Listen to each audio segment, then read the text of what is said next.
Hi everyone, and welcome to this webinar on food safety when running a food business.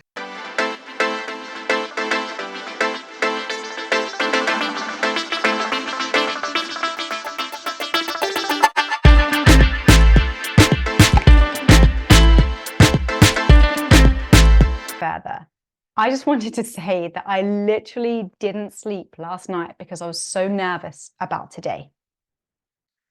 And the reason I'm saying this is actually because this has been said to me so many times when I would go and inspect domestic or home-based food businesses when I worked for local authorities. And it really doesn't need to be this way, really doesn't need to be that nerve-wracking. And what I've come to realize over the years, after speaking to a lot of home-based food businesses, is that often the most nerve-wracking and almost the worst part of it is that it's not knowing what to expect from the actual inspection and what you need to have in place to achieve a food hygiene rating of 5. So that's the purpose of today. This is what we're really going to focus on. So hopefully by the end of today's session, when it comes to your food hygiene inspection, you can go away feeling confident and prepared, ready for your food hygiene inspection, and hopefully ready to get a top food hygiene rating for your business.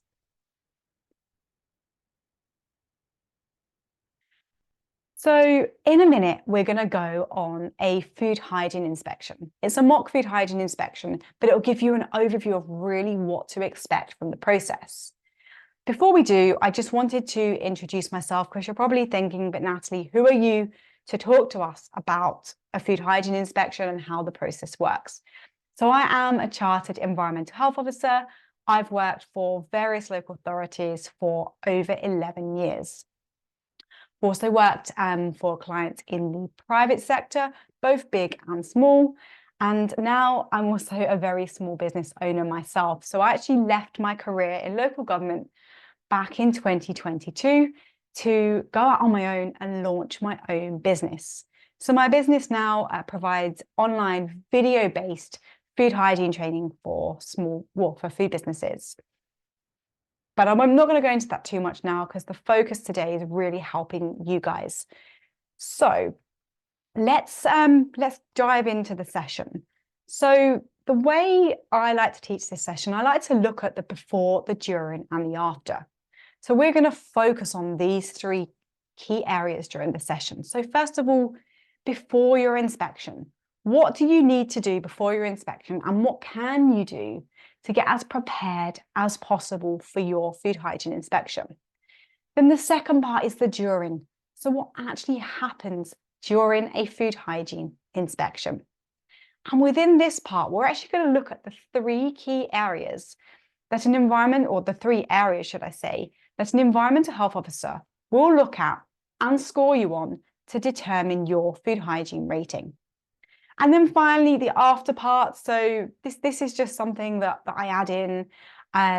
It's focused around if you wanted to sell food at, say, markets, food festivals, events, etc. So this is almost, the after part. I'm just going to share my top tips with you if this is something that you're looking to do in your business. So let's start with before your inspection, or even at the stage of when you're thinking of setting up your food business. What do you need to do? Well, first of all, you need to register your food business with your local authority. Now, registration is completely free and it cannot be refused. The easiest way to register is online. So I popped the website link there. If you're watching this, this is a video in the future, if that link changes, I would just recommend Googling food business registration, and it should take you to the correct website. Alternatively, you can go on your local authority website and register directly, either online, or there should be a food business registration form that you can download from there to register your business. Now, you are technically meant to register at least 28 days before you plan to start trading. If you've already started trading and you didn't know you needed to do this, don't panic. My advice is just register straight away. So that's food business registration. Now, once you're registered, and let's now assume that the officer has contacted you to arrange your food hygiene inspection. So we're gonna look at that a bit more now. But one thing I did want to say is if you're running a food business from home, so from a residential address, then the officer will need to contact you to make an appointment to do your food hygiene inspection. They can't just turn up unannounced. The difference is businesses, say, operating on the high street that are open to the public to walk in, so commercial businesses, restaurants, cafes, takeaways, etc. For those type of businesses, yes, the officer can turn up unannounced at any reasonable time. But if you're a domestic food business operating from a residential address, then they'll need to contact you to make an appointment. So often, most often they will contact you by phone. They may email you, but most often, yeah, they'll contact you by phone. So I often like to say to small businesses, small home-based businesses, that use this phone call as your opportunity to ask any key questions you may have. So I'm definitely not suggesting that you keep the officer on the phone for like, an hour, asking them every question you can possibly think of. But what I am recommending is that if you have something that you're not sure about, or perhaps you have a very specific scenario or circumstances that you want to get their stance on before the inspection, I recommend asking them on the phone. The reason I say this as well is that when the officer actually comes to do your inspection, they have to score you based on what they find on the day.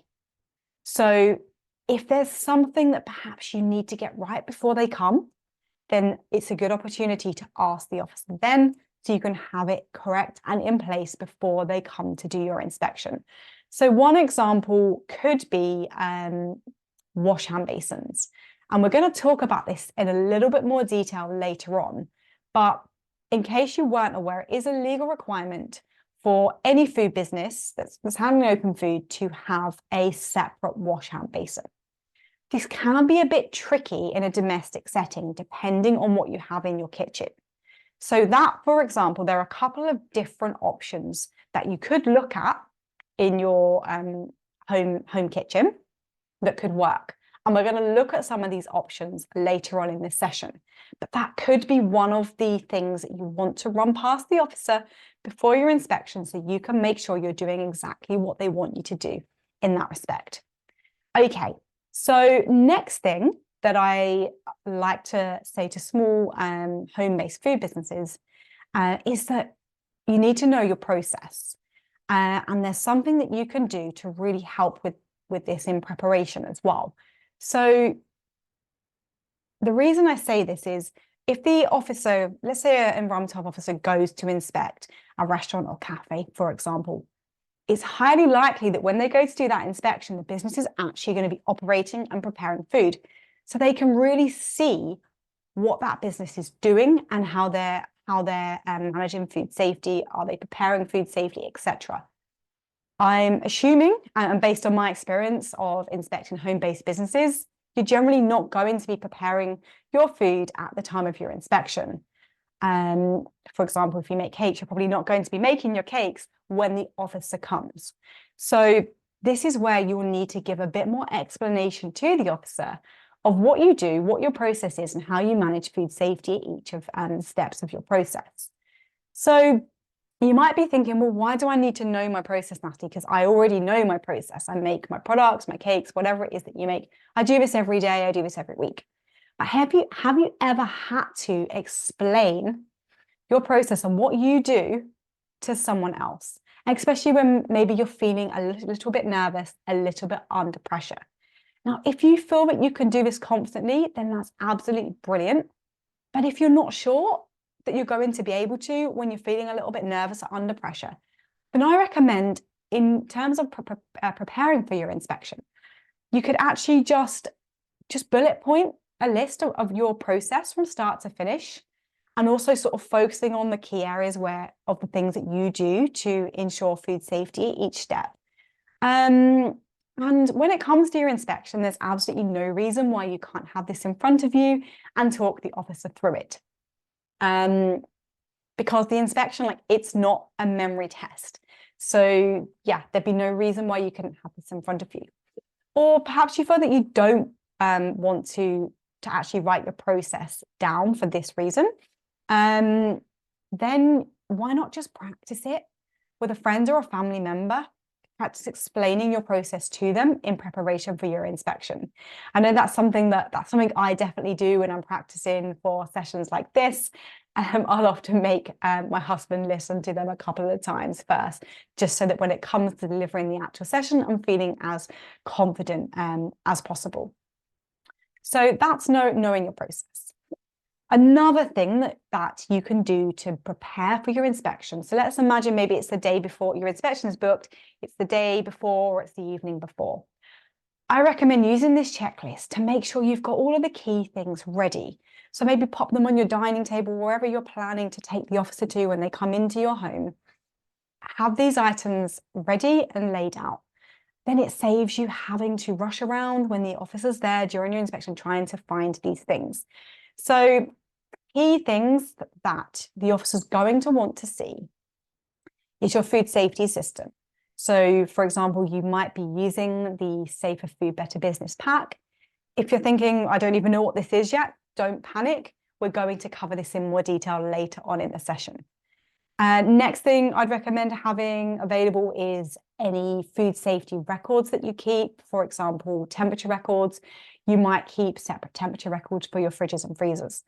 If you don't panic. You don't necessarily have to, because there is a diary in the back of the SFBB pack that you could actually use for your records anyway. But some businesses, in my experience, like to have separate records as well. So if you've got them, have these available. Also allergen information for your products, food hygiene training certificates for yourself and if you have any staff members, invoices and receipts for your food items, and your order book.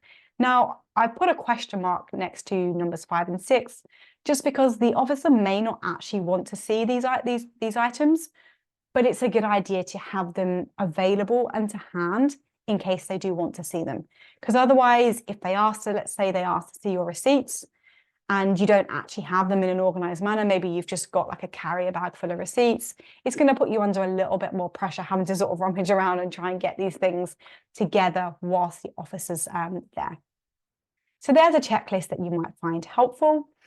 Okay, so now let's move on to the actual inspection. I promised that we'd go on a mock food hygiene inspection. So I've made up a business name, I've made up a local authority name as well. So let's put our EHO hats on and get started. So we work for Somewhere District Council, and we are going to be inspecting Sophie's bespoke cakes. So Sophie is extremely talented. She makes beautiful cakes for weddings, birthdays, etc. And she also sells some at local farmers markets as well. So before we ring the doorbell and go into Sophie's home, into her kitchen, I just want to say that we're not going to be a scary EHOs, because most EHOs aren't scary. They're entirely human, and they generally really want to work with you and help you. So before we do just go any further, I just wanted to share with you something that a food safety officer recently said to me. This is a food safety officer who still works for a local authority. They said to me, I tend to find home-based businesses are the most nervous, but the most passionate about their products. I have a bank of questions I'll ask if I see them looking nervous to help relax them, including what's your most popular product, or what's your favorite product to make. And it brings some really interesting conversations. The reason I wanted to share this is, again, just so you can start to understand how a lot of environmental health officers or food safety officers in local authorities are thinking, and that they do understand that businesses do find the inspection nerve-wracking. And they do, they want to help you, they want to work with you.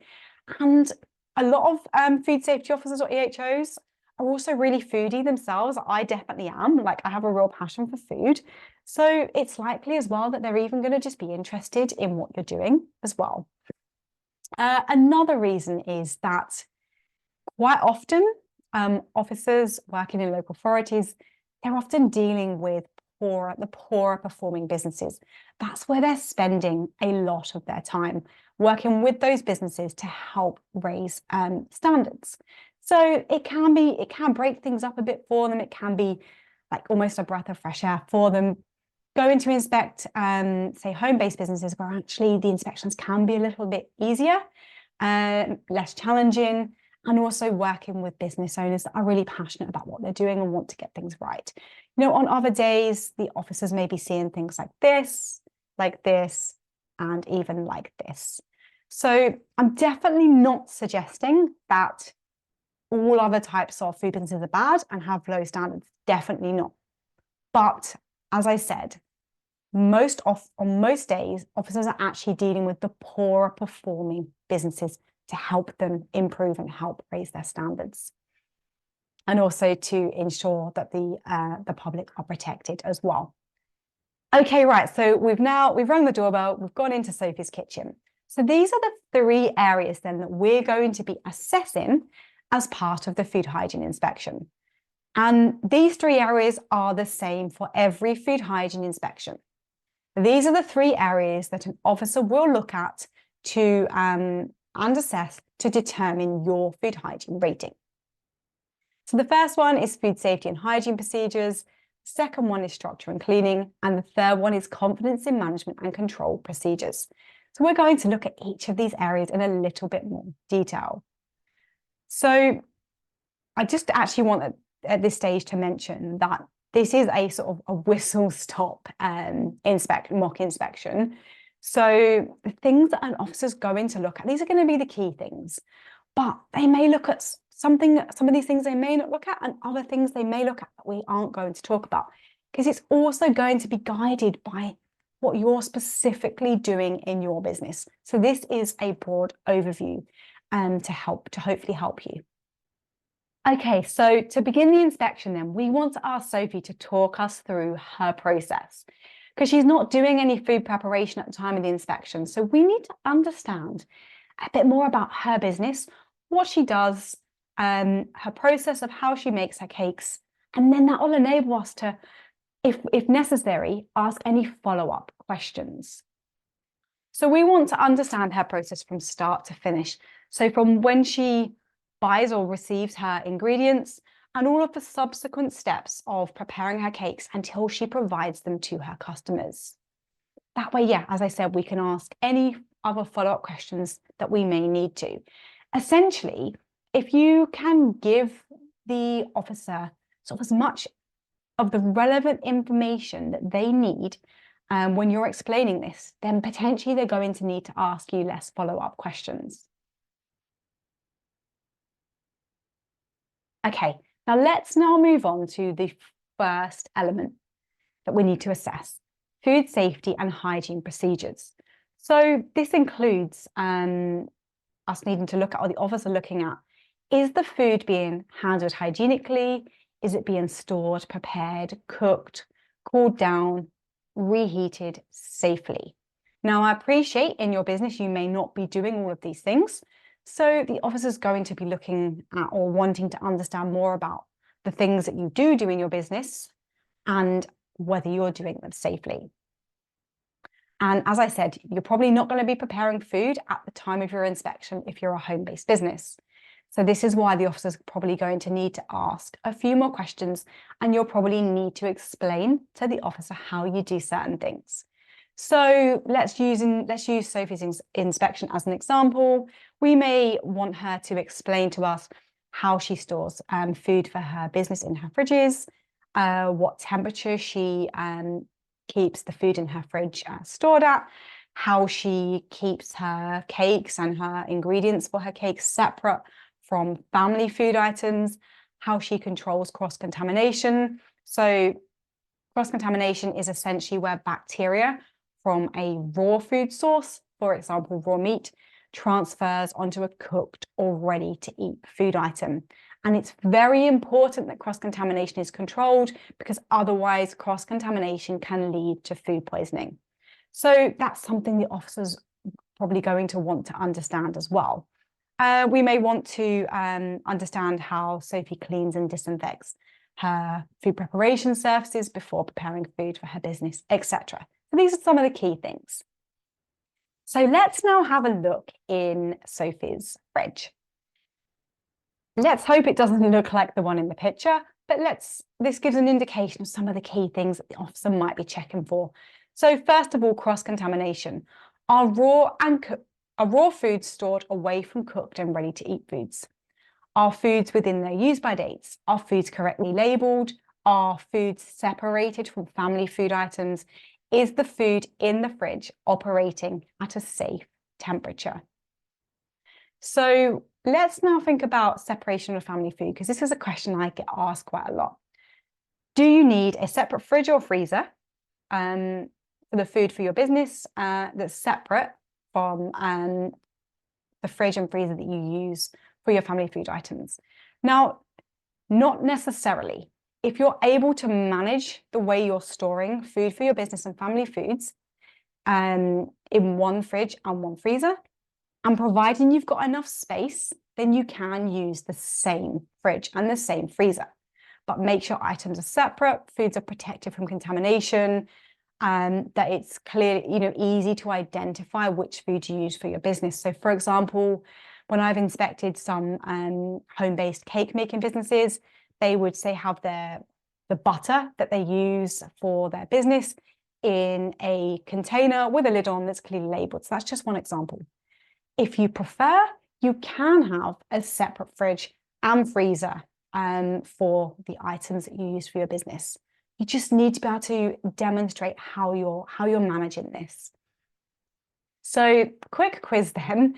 By law, does anyone know what the maximum temperature that food in your fridge should be?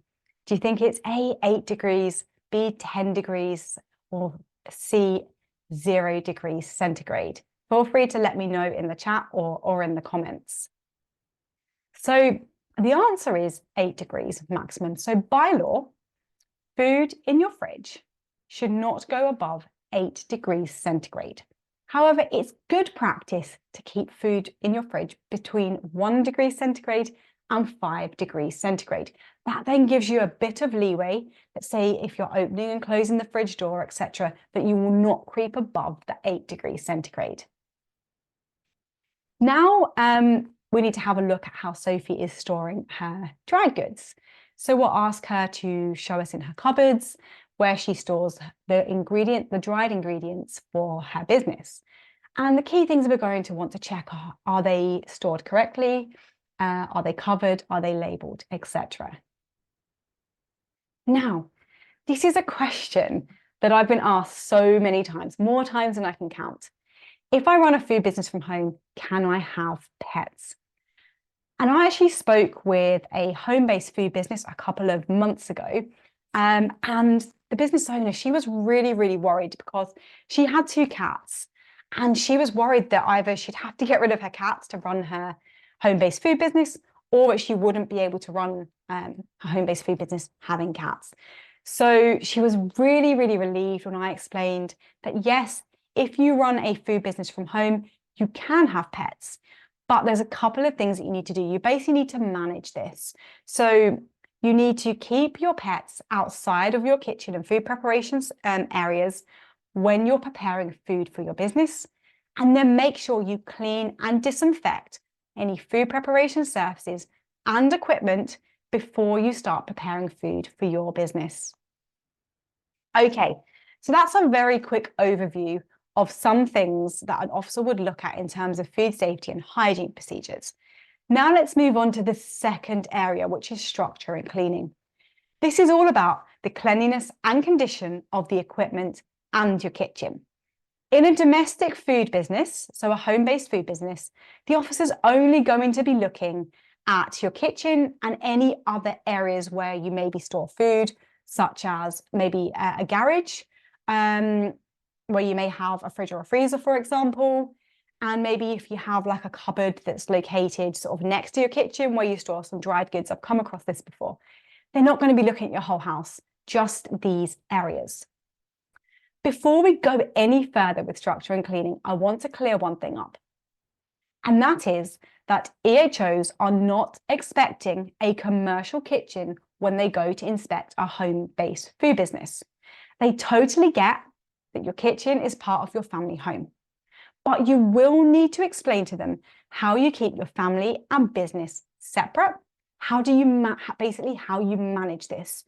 And they are also going to, whilst they're definitely not going to be expecting stainless steel food preparation surfaces, stainless steel clad walls, etc. They are going to expect your kitchen to be in a good state of repair. So this essentially means that surfaces are easy to clean and yeah, they're in a good state of repair, so they're not going to shed particles, bits aren't going to break off and fall into the food, essentially.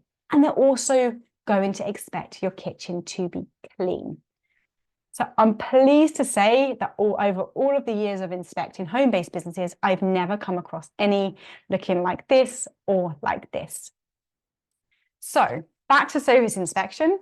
I'm pleased to say that standard of cleaning is good and standard of state of structural repair is also good. There's now something else that we need to check.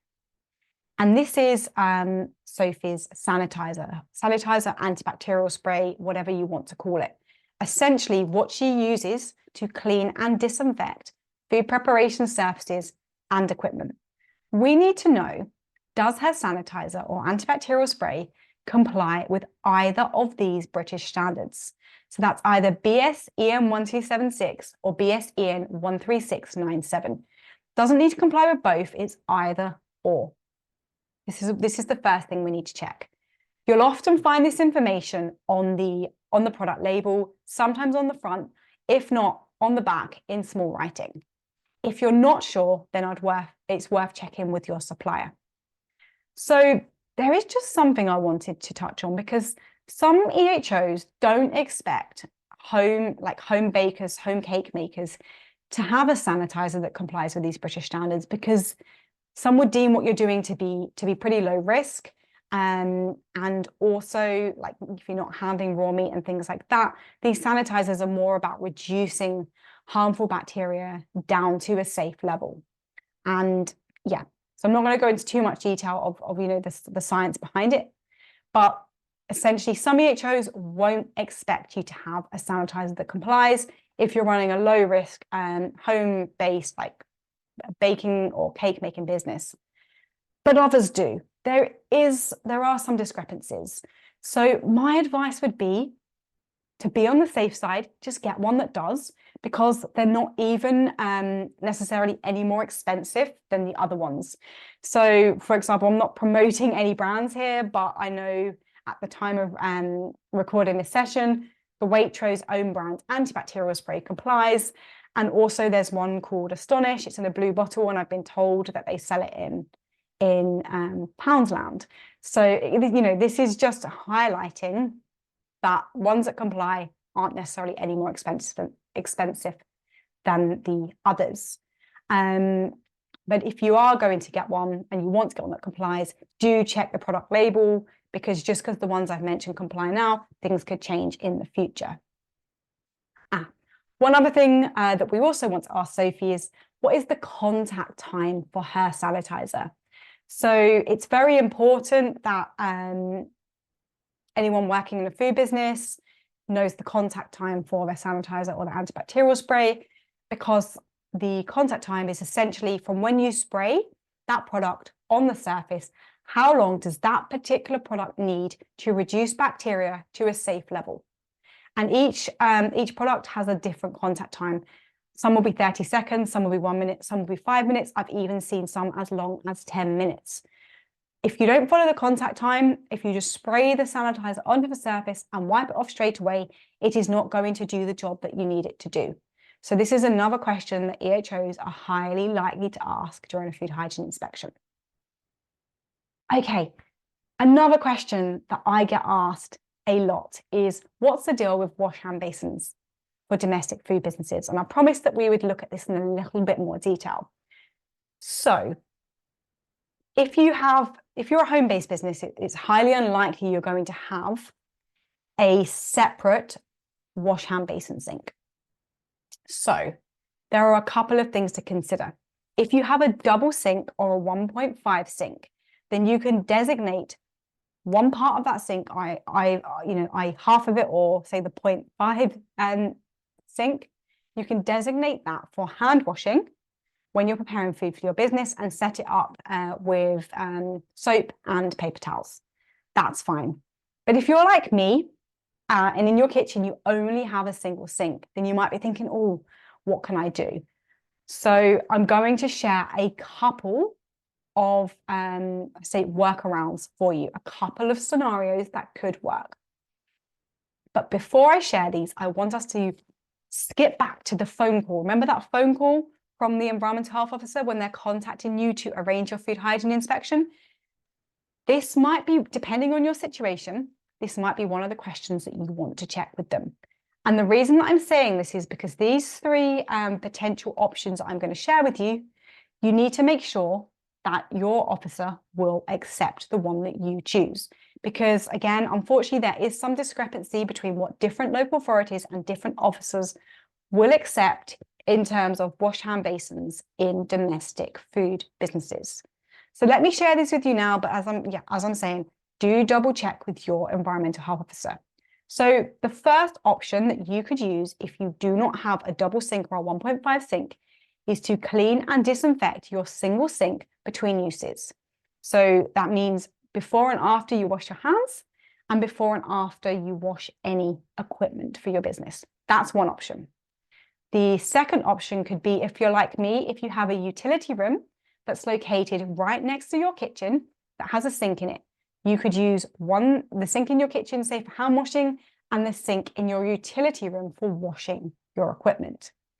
The third option is you could set up a temporary wash hand basin station in your kitchen when you're preparing food for your business. So have a bowl of warm water on the side, some hand soap and some paper towels. You just need to make sure that you change the bowl of warm water after each time you use it. So there's three potential options, but please consider these. Think if any of these could work in your business, and then please do check with your environmental health officer before they come and do your inspection. Okay, so we've looked at food safety and hygiene procedures. We've had a quick overview of structure and cleaning. Now we're on to the third element, which is confidence in management and control procedures. I'm pleased to say, going back to Sophie's inspection, that she's got all of her paperwork ready for us that we may want to see. So let's start taking a look through.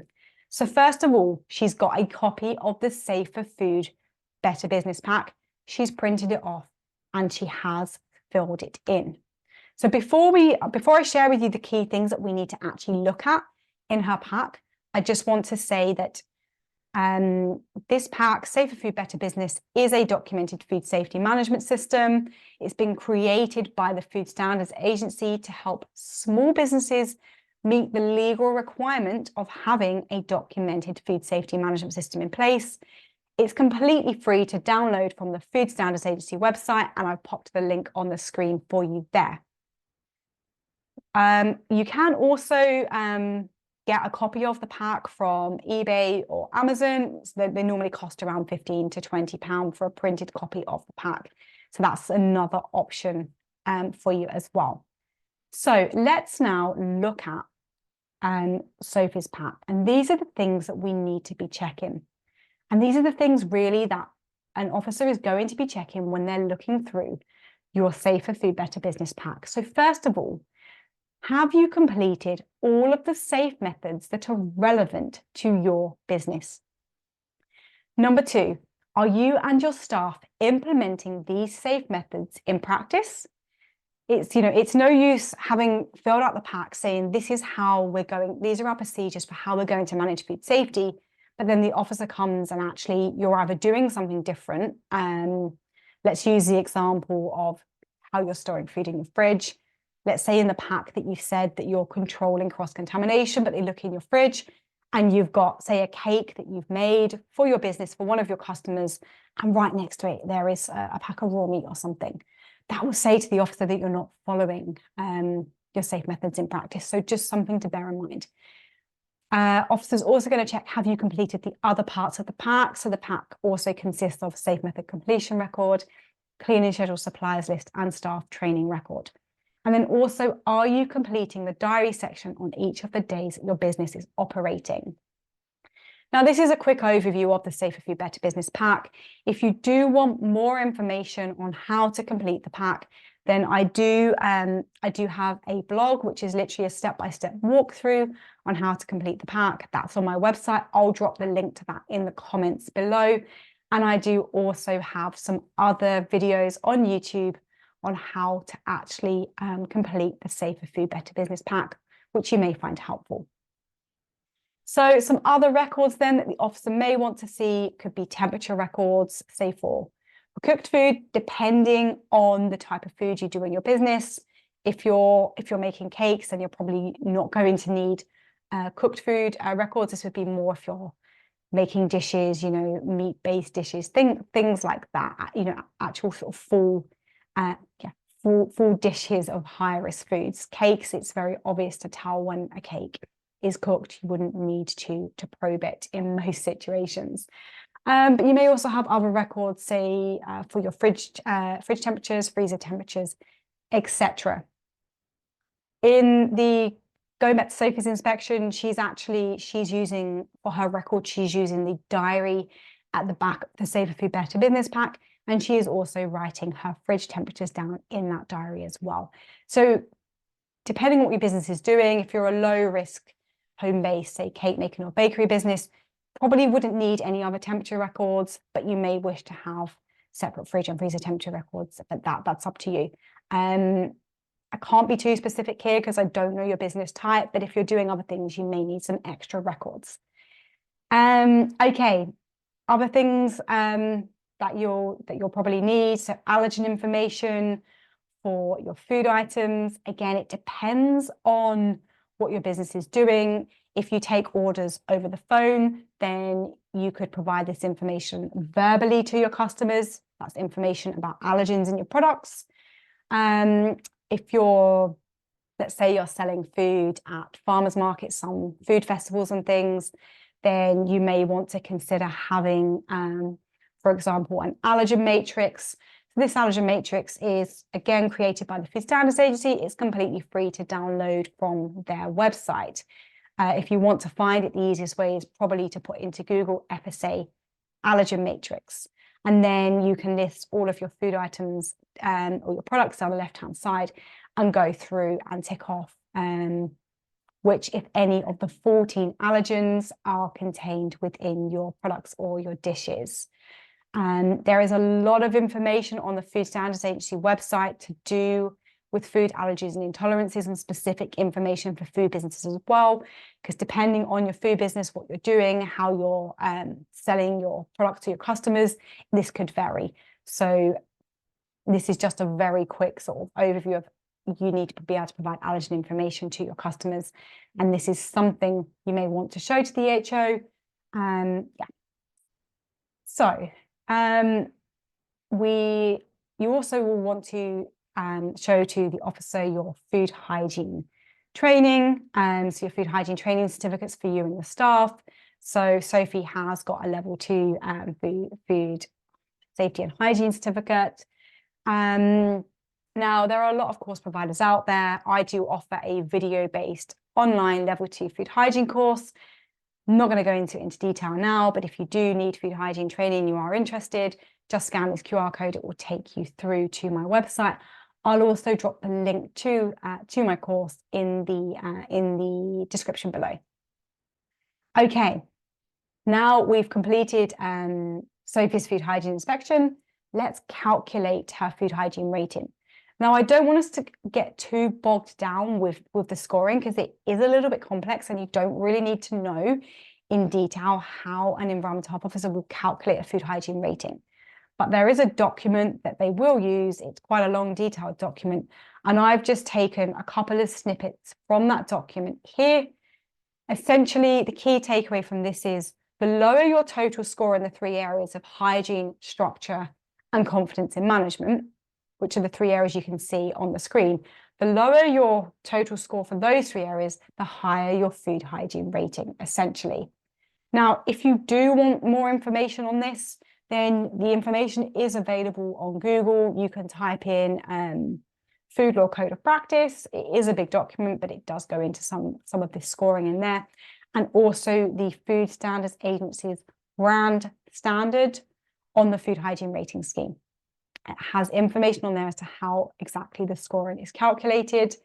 And there is also some more information on the Food Standards Agency website under the food hygiene rating scheme section. So yeah, essentially I've done a mock score for Sophie's inspection. So I've scored her 0 for food safety and hygiene procedures, 0 for structure and cleaning, and a 5 for competence and management control procedures. That means her total overall score is 5. So this will mean that she achieves a food hygiene rating of 5. So that's the inspection. Before we finish, as I promised, I was just going to share with you my top tips if you're wanting to sell food at festivals and farmers markets. I've done a lot of food safety work at some big events. So I'm just going to really share with you a checklist of the key things that I would often be checking and expecting to see at events. Now, I will caveat this with the fact that different events will vary. Some event venues will have stricter requirements than others. So it's always worth checking with the organizer of any event you're going to find out what requirements, if any, they have. And also if they're going to be providing anything. So for example, some event organizers will provide like communal wash-up areas and things like that. Do also bear in mind that environmental health officers can turn up unannounced to events, to markets, food festivals and things like that. And they are going to expect you to be managing food safety and preparing food safely at the event as well. So this checklist is going to vary depending on what food you're doing, but hopefully it will just give you an overview. So number 1, have your food safety system at the event with you. So for example, your Safer Food Better business pack, take it, have it there with you.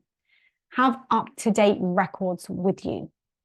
Whether you need records, and the records you need is going to depend on the type of food that you're serving. But if, let's say, for example, you have food items that need to be kept chilled, and let's say you're cooking food items on site as well, then you're probably going to need temperature records, say delivery temperatures, to show that you transported your food items, your chilled food items from wherever you were storing them to the event, that you transported them safely. If you're storing chilled items at the event, then you're going to want to have records of those temperatures as well, so you can demonstrate that the food items are being kept at a safe temperature. And again, if you're cooking food, you're probably going to want to have cooked food temperatures as well. It's a good idea to have copies of your food hygiene training certificates for you and your staff at the event, allergen information for your products, allergen signage, so actually having a sign telling your customers to ask about any food allergies or intolerances, sanitizer to clean your food preparation surfaces, make sure your sanitizer complies with the relevant British standard. If you haven't got any open food, then you're not going to need a sanitizer, but this is assuming you have some open food. You may need a wash hand basin with hot water, soap and paper towels. Again, depending on what you're doing, if you're handling open food, you're doing food prep, cooking, etc., you're almost certainly going to need a wash hand basin. Whereas if you're doing something like, let's say all of your food items are wrapped, you probably won't need one. Or let's say you're selling cupcakes, but you're using tongs to pick them up and they're going straight into a bag to give to the customer. Again, you may not need, or you probably won't need, a wash hand basin. Probe thermometer and probe wipes. Again, this is if you're, let's say if you're cooking food, cooking, hot holding, refrigeration equipment, again, depending on what you're doing. And then overall, just making sure your food is correctly labeled, correctly stored and covered so it's protected from contamination. So that's like an overview list, but I do caveat this with the fact that it depends exactly what you're doing, but hopefully it will be a useful starting point for you. Okay, so that's the end of the session. Thank you so much for listening. I really hope that you found it helpful. Now, I just going to mention at this stage, I regularly post each week food safety tips on Instagram. So if that's something you might find useful, please give me a follow. That is my Instagram handle that you can see on the screen. If you do need a level 2 food safety certificate now or in the future, then I do offer this. So please head to my website or scan the QR code. Yeah, I really hope you found this session useful. Wishing you the best of luck in your food business. Thank you. Bye.